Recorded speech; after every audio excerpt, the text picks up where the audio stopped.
Today I'm going to be doing some work around the house. I'm going to show you how to put together a home network by pulling Ethernet cable and installing a basic server cabinet. As most of you know, I just moved into what I guess North Americans would call a townhouse. It needs a lot of work, and like most Chinese construction, all the interior walls are concrete and steel. One of the downsides to that is Wi-Fi signals don't get very far, and I have 4 floors that need Wi-Fi. At the moment, I'm still only using part of 2 floors, but if I can rent out the 3rd and 4th floors, I'll be able to have this place almost for free. Good internet will help get good tenants, so that's today's project. To start with, I've got a fantastic Wi-Fi router from Synology. It's absolutely fantastic. I've used Synology's network storage for years, and there's no way I could live without it now. Great quality, best UI. Not sponsored, just a big fan of their products.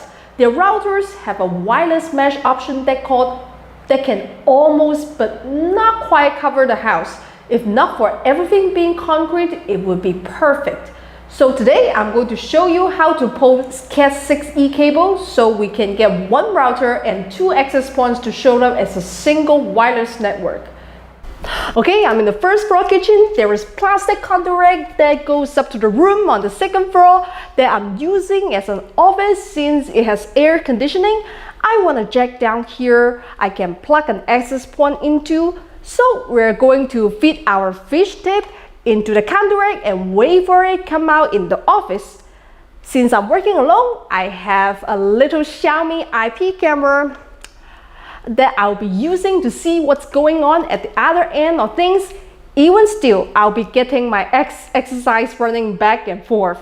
I normally run Cat5, but I know you'll probably complain, so for this occasion, I'm running Cat6e as the backbone between the access points on the 1st to 3rd floor. The 3rd floor access point should have enough signal strength to cover the 4th floor, but if not, I'll wait and get another router later.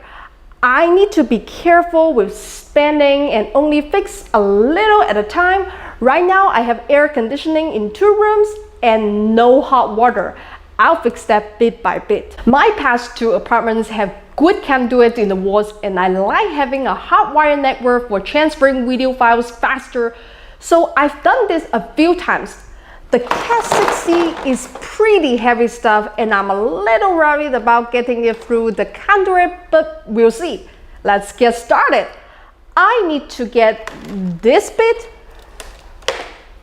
to come out on the 2nd floor. I got this new fish tape because it's just a few dollars on Taobao, and my old one was pretty ratty and I don't want you making fun of it. Now, I don't like using uncoated steel fish tape. The mains wiring in China is often really dodgy, and you never know what's going to be carrying currents that shouldn't be. Links to everything that I've got links for in the description box. If I don't have a link, I don't remember where to get it. Now, a word about my clothes. You know, I put function before form when it comes to protective gear and don't play cute around power tools. But it's been about 35 Celsius, 95 Fahrenheit here in Shenzhen while I've been doing renovation on the layer, what I call this place, since every supervillain needs a layer. I didn't have air conditioning, so got a touch of histro toys. I don't really sweat, so it happens really easily. I then tried working in shorts and a sports bra, but got all scraped and banged up and have no pockets worth calling a pocket. The other thing is, when you work in the heat, you drink a lot of water, and you know, girls, we pee a lot. Keeping overalls and coveralls off the floor in messy bathrooms, not fun. Utility kills are pretty close. You get ventilation, easy bathroom tricks, and pockets. It would be costly to import one though, so I found a pair of men's cargo pants on Taobao with really good pockets and have it cut into a kind of skirt. I found some leg and arm sleeves with built-in knee and elbow pads that have been working great. Much fewer bruises and scrapes on my arms and legs, and they seem to breathe pretty well. Okay, looks good. Now let's do it again on the 3rd floor. I tried heavy leather boots, But honestly, I'm less likely to drop something on my foot than I am to slip off a ladder, so I wanted something with good grips that I could feel surfaces with. In Japan and Hong Kong, the construction workers doing the bamboo scaffolding wear soft shoes, and so far it seems better for my knees than heavy boots.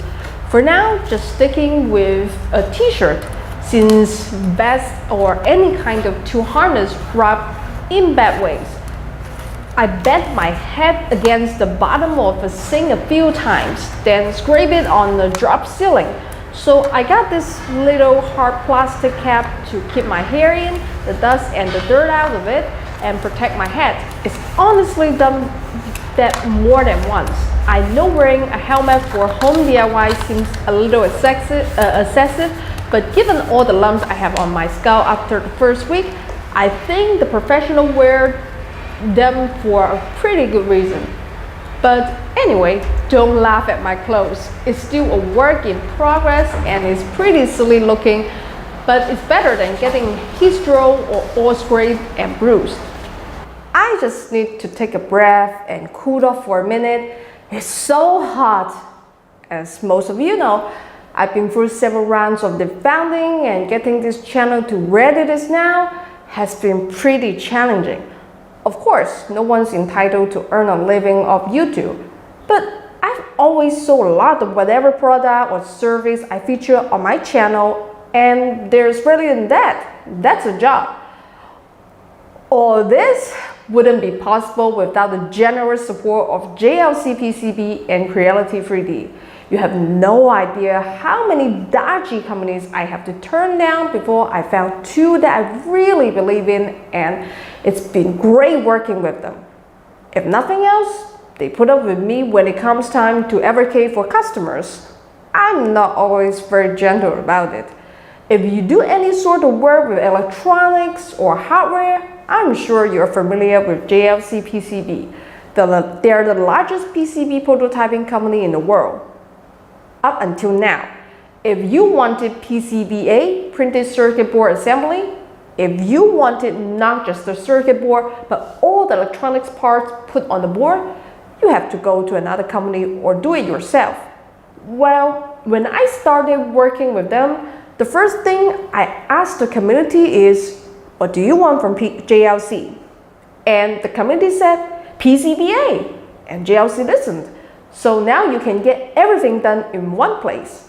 And I hope you do, because as I've said before, the absolute best way you can support this channel is to support the companies that believe in me and believe in the hardware community. Okay, so this network cabinet costs about $30 in China with a power strip built-in. I would imagine a little more in the West. The metal is a bit thin, but again, this place is rental, and over-specing something relatively unimportant and blowing your budget before you get to more important things is a pretty common engineering mistake. This is absolutely sufficient for the job. I bought it without a fan because they use the cheapest fans, which are noisy, so I'll just buy a nice quiet fan. Don't go without a fan for long. Heat buildup will kill your gear. I'm going to attach it to the wall over the ugly hole and run the Cat6 cables in the back. The router has to go on the top or the metal box will block the signal.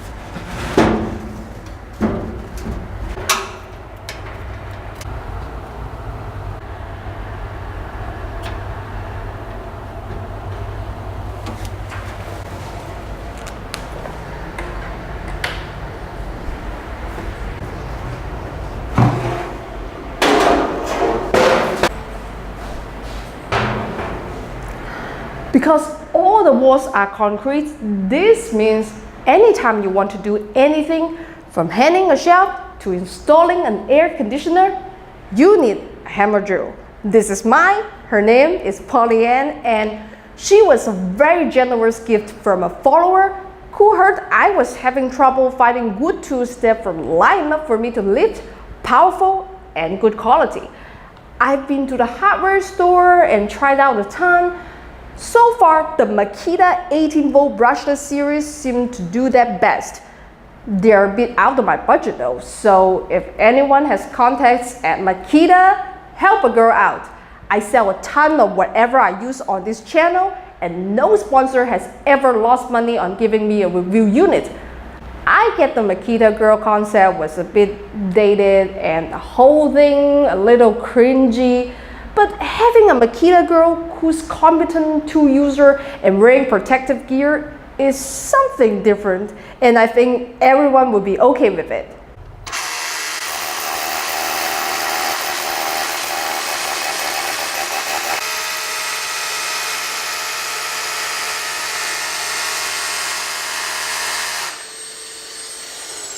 The built-in vacuum gets almost all the dust, so it's really good to use around electronics because there is no mess.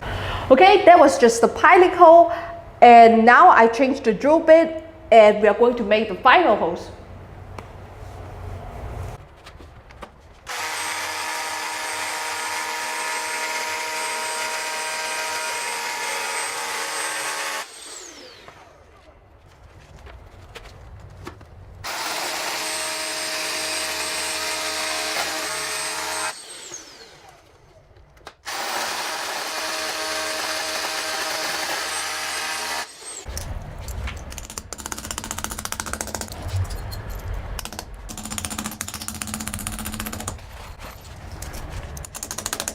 Isn't she amazing? Now I have 5 packs of stickers, and the first 5 people to guess correctly in the comments where Pollyann got her name will get a pack mailed to them for free anywhere in the world.